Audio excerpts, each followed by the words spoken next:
Welcome back to today's devotion from history.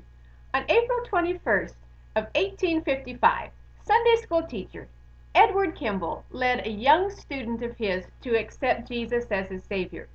Later, Mr. Kimball would describe this student with these words: "I can truly say that I have seen few persons whose minds were more spiritually dark than this student's when he came into my Sunday school class. And I think that the committee of the Mount Vernon Church never met another applicant for membership that was more unlikely ever to become a Christian who would fill any extended sphere of public usefulness." The student that Mr. Kimball was describing was young Dwight Lyman Moody.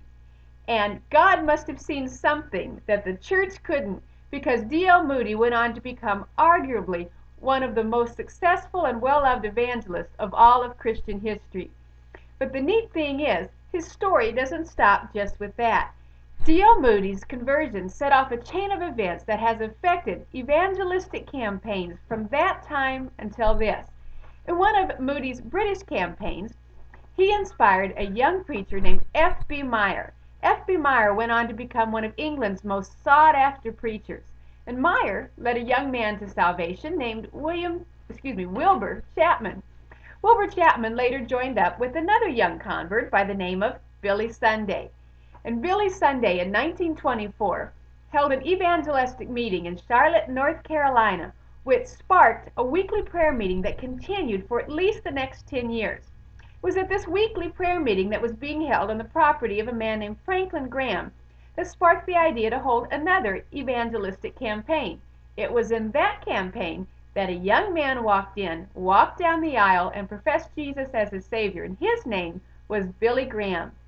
You know, that chain of events that started off when simple Sunday school teacher Ed Kimball led a young man to Jesus could not have been foretold at that moment.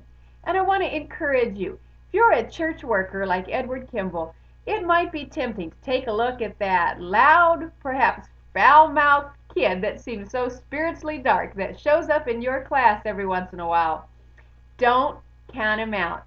He might be the very next one that God will use to start a chain of events that truly will change the history for untold thousands of people. I'll see you tomorrow on Devotions from History.